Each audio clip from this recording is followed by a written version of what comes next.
Bicara Supply Chain, highlighting and showcasing solutions for the most complex challenges facing the industry in 21st century by our team of subject matter experts and mentors. Broadcasting every week, all year round, we will present the most up-to-date series of podcasts and webinars. Halo dan selamat datang di Bicara Supply Chain. Saya Nur Hadi, pengasuh podcast ini. Ini adalah seri berbahasa Indonesia. Dan kali ini saya memiliki tamu yang sangat istimewa sekali. Beliau adalah Profesor Iwan Fanani, guru besar di Departemen Teknik Industri dari Institut Teknologi 10 November ITS Surabaya.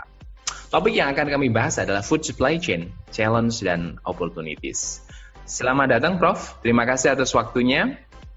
Terima kasih juga Pak Nur Hadi mengundang saya di acara Bincang Supply Chain ini. Baik, sebelum dimulai mohon izin Prof bisa menyapa dan sekaligus kenalan dengan para pendengar podcast ini. Ya, selamat malam, Assalamualaikum warahmatullahi wabarakatuh. Pada kesempatan ini saya memperkenalkan diri sebagai dosen di teknik industri dengan dengan minat penelitian itu ke food supply chain, beberapa penelitian yang juga bekerja sama bareng dengan mahasiswa S3 saya, S2 saya dan juga S1 mengarah ke food operation planning dan juga ke food supply chain ini. Ya. Baik Prof. Bicara soal food supply chain, saya catat setidaknya ada dua hal yang saat ini lagi ngetrend di industri dan market. Pertama adalah meningkatnya requirement atas halal food. Makanya sekarang ini lagi ngetrend banget Prof, soal food supply chain, halal food supply chain. Dan yang kedua adalah automation in supply chain. Nah, bagaimana pandangan Profesor atas dua hal ini?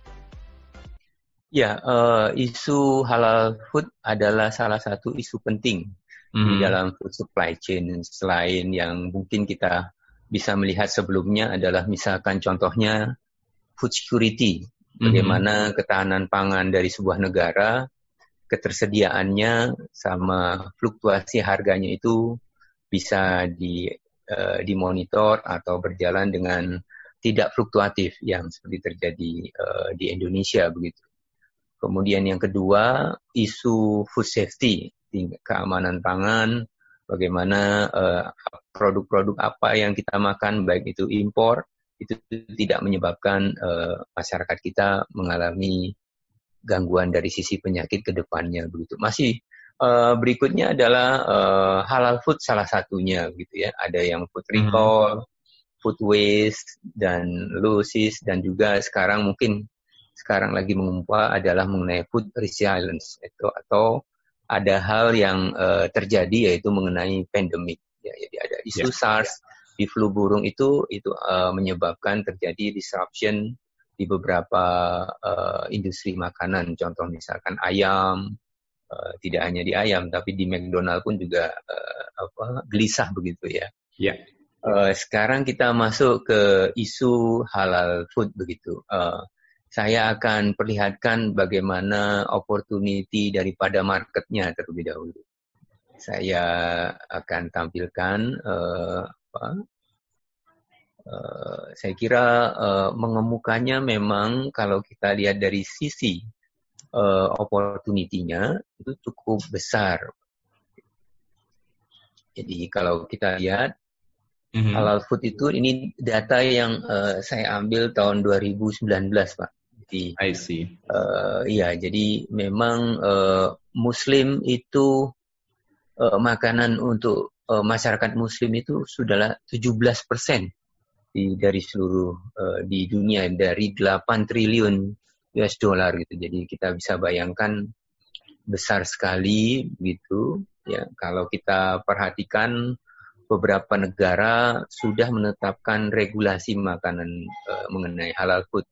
yaitu 52 negara, Indonesia, Malaysia, terutama negara-negara Muslim. Tetapi kalau kita lihat isu makanan halal ini tidak hanya terpaku pada masyarakat Muslim. Kita bisa lihat contohnya, ini adalah bagaimana makanan halal ini mengemuka juga di negara-negara yang non-Muslim seperti misalkan Inggris begitu ya. Di Inggris malah kalau kita lihat persentase masyarakat Islam tidak terlalu banyak gitu. Didominasi oleh non-Muslim. Akan tetapi yang cukup menarik, foodnya itu adalah halal. Dengan kata lain, sekarang isu di halal food bukan lagi sekedar masalah mandatori bagi seorang Muslim, tetapi halal food itu sudah ada korelasi dengan kualitas, dengan kesehatan, dengan keyakinan terhadap kesehatan, dan ada toyibnya begitu, sehingga konteks halal food itu juga diinginkan oleh masyarakat non-Islam begitu. Iya. Kalau kita lihat dari sisi opportunity-nya bagi negara, ini adalah kita bisa lihat bahwa Indonesia penduduk Muslim terbesar, 173 juta. Jadi hampir sekitar 260 juta penduduk dengan konsumsi sekitar 173 billion US dollar. Akan tetapi yang menariknya ini adalah kalau dari sisi mapping, siapa yang mengekspor makanan halal, justru yang menarik adalah yang pertama Brazil, Pak. Brazil adalah ekspor terbesar. Iya. Kedua Australia. Jadi daging kita itu sudah halal, ya memang di Australia sudah yang memotong juga orang Muslim begitu. Ya, yang ketiga adalah mungkin ini masuk ke negara ini. Kita tidak masuk, Pak. Dari 10 besar pun juga kita tidak masuk pengekspor terbesar halal food ini. Jadi ini yang sebenarnya agak menarik adalah kita punya makanan dan kita bergerak aja ke negara sendiri itu sebenarnya sudah cukup. 173 billion itu sudah besar sekali, Pak. Jadi bagaimana kita mandiri terhadap makanan halal itu di negerinya sendiri itu sudah menurut saya sudah sangat luar biasa. Tapi yang terjadi kan tidak seperti itu. Kita kemandirian kita masih kecil lah begitu. Jadi isu makanan halal jadi hal yang menarik untuk dikaji, diteliti, dan tentu kita harus mendorong ya untuk kita menjadi tamu di negeri sendiri atau tuan di negeri sendiri begitu. Kemudian yang kedua, Pak Nur Hadi, yaitu mengenai automation in supply chain itu. Mungkin saya sudah lihatkan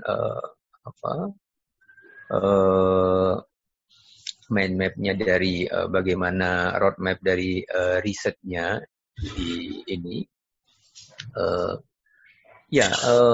Teknologi itu, automation itu adalah enabler ya, atau dia adalah masuk inherent di dalam isu-isu riset itu. Jadi kalau di halal food, kalau kita automation-nya ya blockchain masuk di dalamnya. Bagaimana melakukan otomasi, penentuan, pendeteksian halal dan tidak halalnya secara otomatis begitu. Itu sudah menjadi isu karena halal automation ini akan menyebabkan halal food operation itu berjalan secara efisien dan efektif, ya, dengan tentu kualitasnya itu lebih terjamin begitu. Saya mungkin bisa perlihatkan bagaimana pengusaha di Indonesia menggunakan automation untuk kopi untuk bisa meningkatkan kualitas daripada kopi kita, baik itu di ini. Ini contoh automation di perusahaan kopi ya, Ya, di perusahaan di Indonesia yang didukung oleh Schneider Electric, yaitu Berto, Pak. Jadi mereka membuat roasting dengan ada otomasi di dalamnya sehingga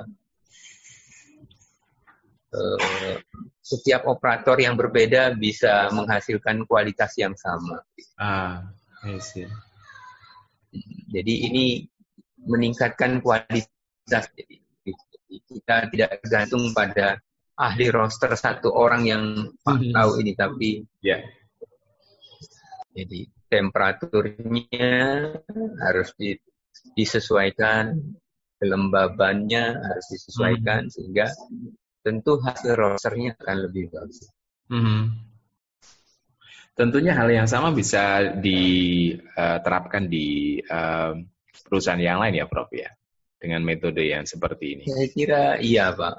Jadi automation itu adalah driver dia, enabler ya. Jadi sebuah kapabilitas yang memang kita harus miliki agar kualitas produk kita itu lebih bagus. Kemudian operasional kita itu lebih efisien. Tadi beberapa manfaat yaitu maintenance cost-nya bisa diturunkan, maintenance time-nya bisa diturunkan juga, bisa memudahkan untuk mengetahui kapan downtime, kapan tidak, apakah kualitasnya sudah sesuai atau tidak. Jadi teknologi sangat membantu ya, mirip seperti kita jauh, kita bisa broadcast di sini, kemudian pakai teknologi seperti yang kita lakukan sekarang ini. Baik, Prof.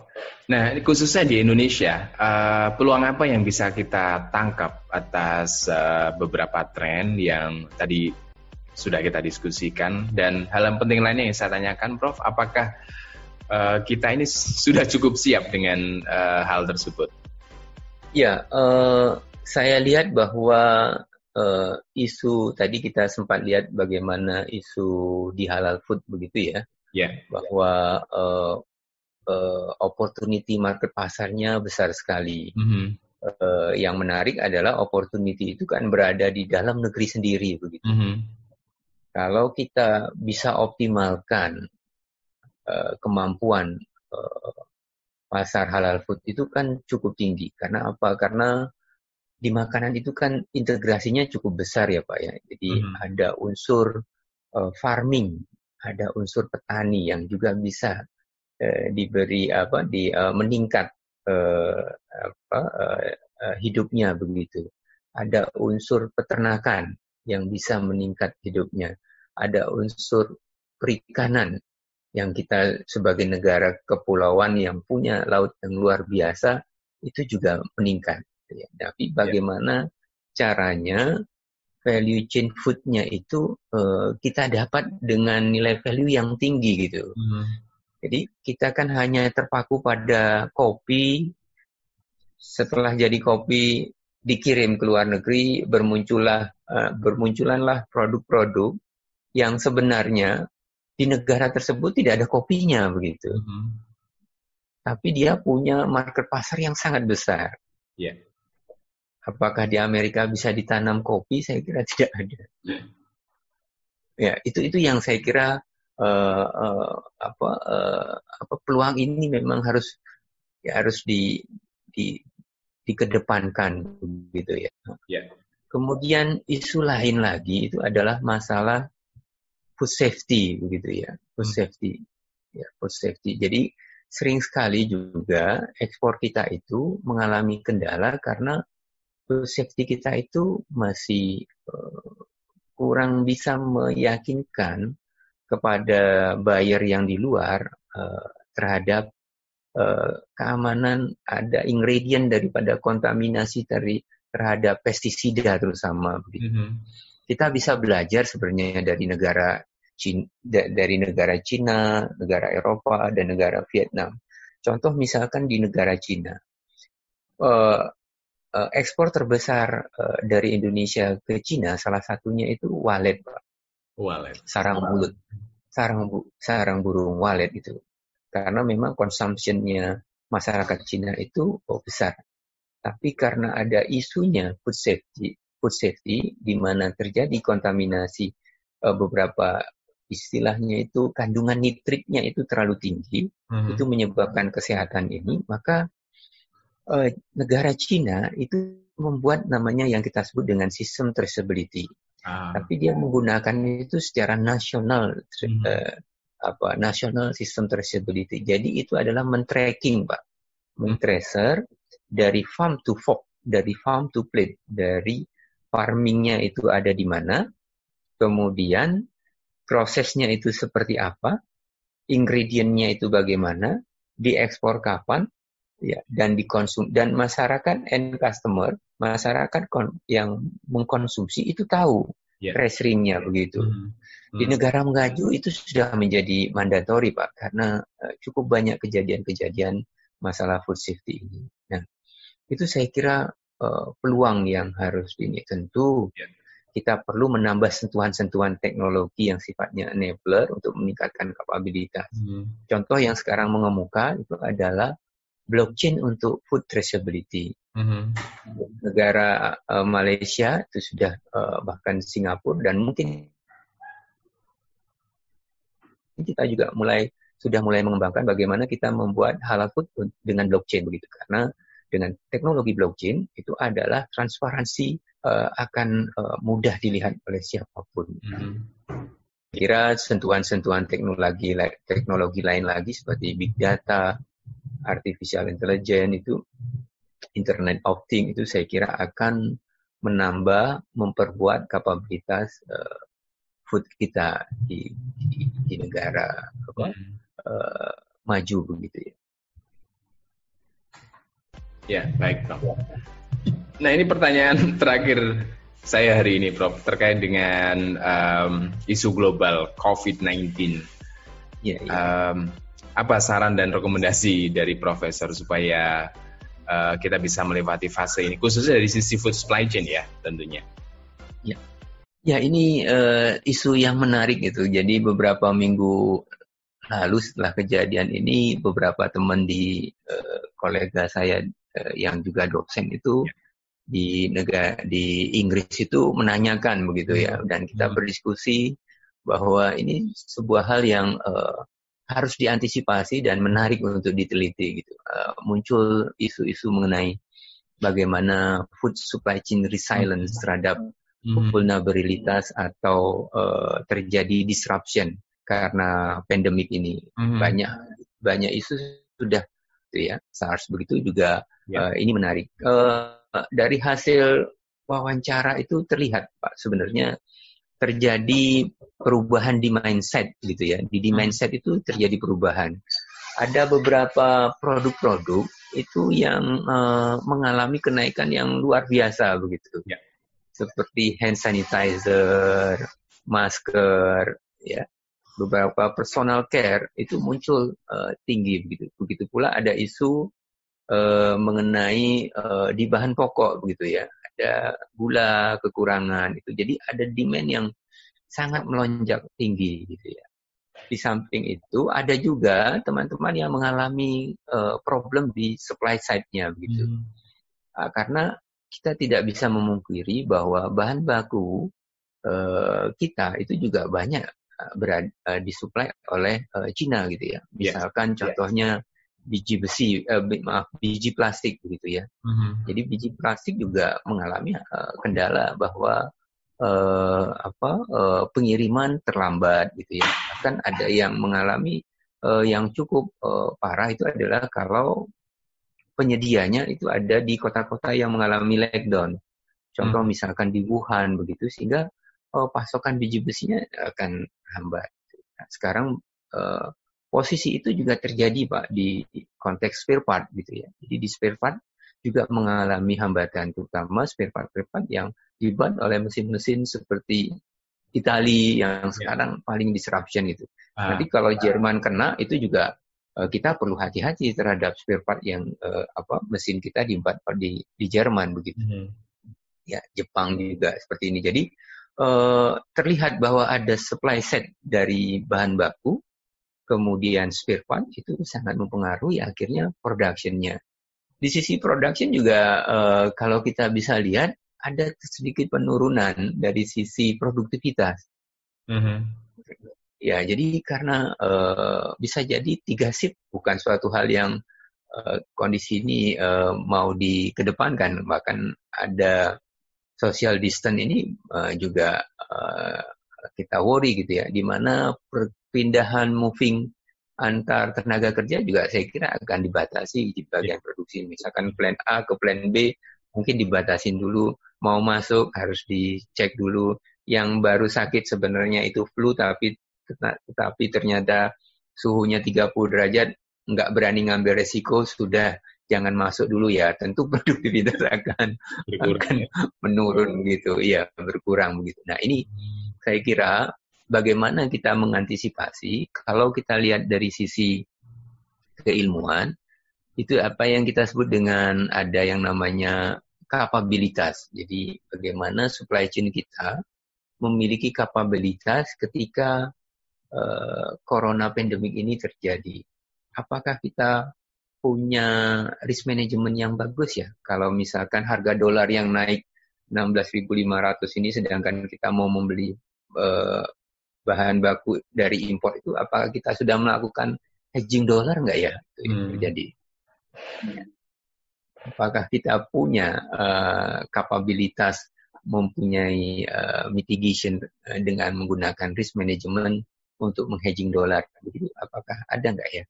Kemudian yang kedua, dari sisi flexibility sourcing-nya, apakah kita hanya terpaku pada satu supplier sehingga biji plastik kita tidak bisa mengambil yang lain gitu ya? Maka kita harus melakukan multi sourcing begitu ya.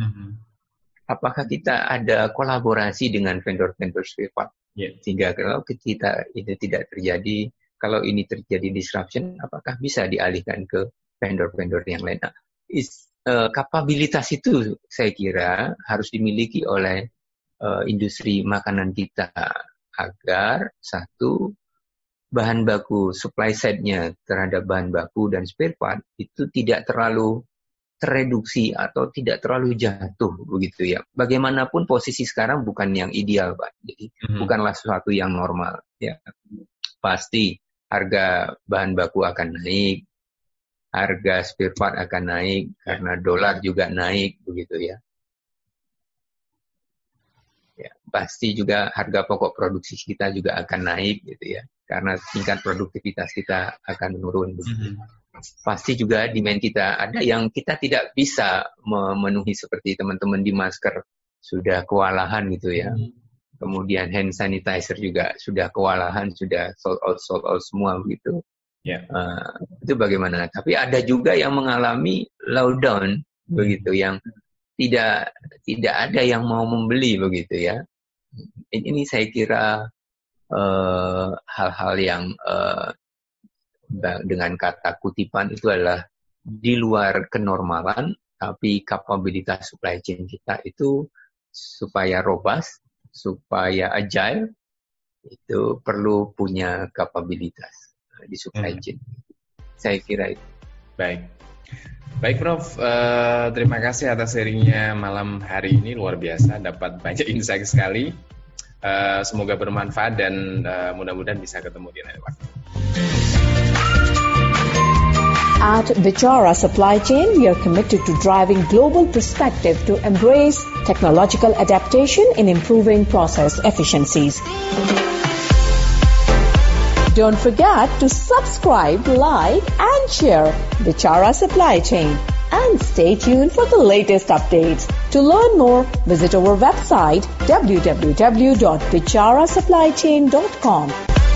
Thank you for listening to us. We look forward to seeing you at our next episode.